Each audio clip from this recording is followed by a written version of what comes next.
Live from Fargo and serving you on TV, online, and on the go. This is Valley News Live at noon. Hi, everyone, and thank you so much for joining us on this Thursday afternoon. I'm Kyle Bosch. It is one of the busiest roads in the area, and today construction on 13th Avenue South in Fargo is officially underway. The much talked about project began this morning. It stretches from in front of West Acres to 45th Street, a mile of road that typically sees 30,000 cars a day. Now, the road will remain open during the project, but with only one lane of traffic in each direction. Today, drivers will see equipment moving in to begin removing the median. The project has been something the city of Fargo has been planning since 2008 when they did a study on the volume of traffic in that area.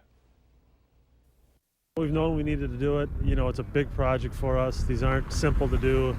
They're not simple to design, but it is time to do it, and hopefully this next 6 months we'll get it done.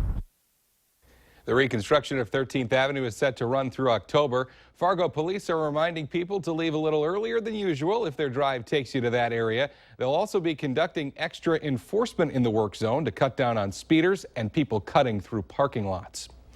Area golfers will be shooting lower scores at Rose Creek Golf Course, but it won't be because they're lowering their handicap. The South Fargo course has been shortened to 9 holes starting today due to the start of a levee reconstruction project. This is all about a month ahead of schedule. The flood protection project will reconstruct a temporary levee that was put in place in 2010. It all means the driving range and half of Rose Creek will be closed the rest of this year. United Way of Cass Clay has named Christy Huber as its new president.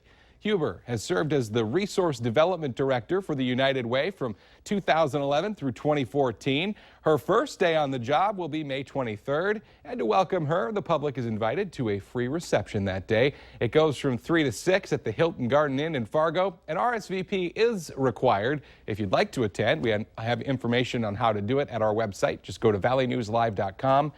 and click on the hot button. Well, kind of a gray start to the day in most parts of the valley, but the sun is starting to peek through now in many of them.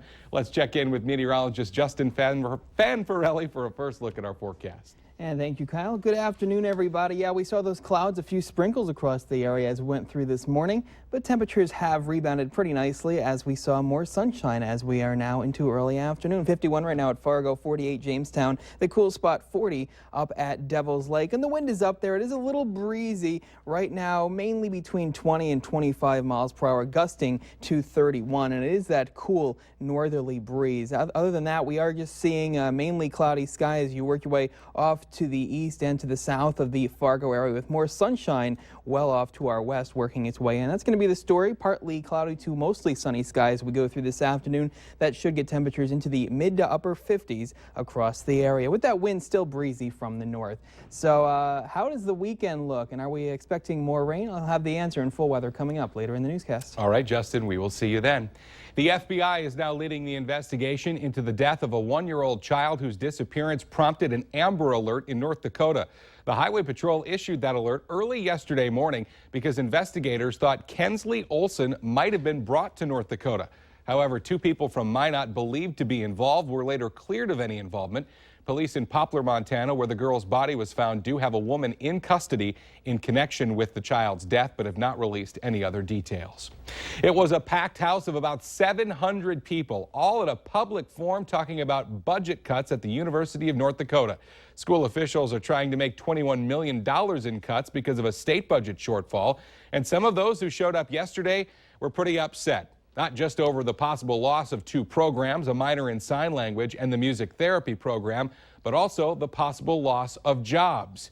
Interim UND President Ed Schaefer says he will take the comments into consideration before submitting his final budget to the state later this month.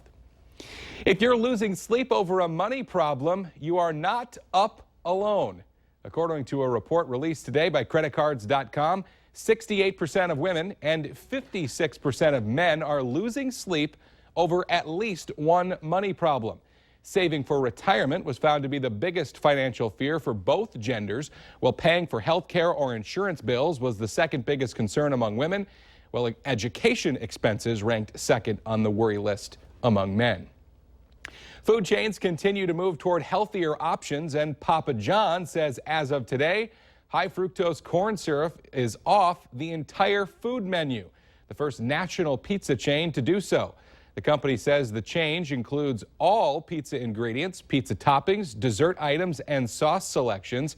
And more ingredient changes are coming this summer at Papa John's. Papa John's says that its grilled chicken pizza toppings and chicken poppers will soon be raised without antibiotics and fed a vegetarian diet.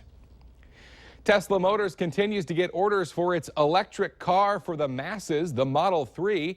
CEO Elon Musk says almost 400,000 orders have been received for the vehicle, which is to have a range of about 215 miles per charge. It's set to go into production in 2017 with a starting price of $35,000. If you'd like to reserve one, you can make a refundable deposit of $1,000. Well, remember to like Valley News Live while you're on Facebook today. It's a great way to follow the latest news, weather, and breaking news updates anytime on your feed. To do it, just search for Valley News Live, like our page, and stay informed all day long. Coming up on Valley News Live at noon, we'll take a look at how volunteers at the Mayo Clinic are helping improve patients' lives. But next, Justin is back in with weather to plan your Thursday.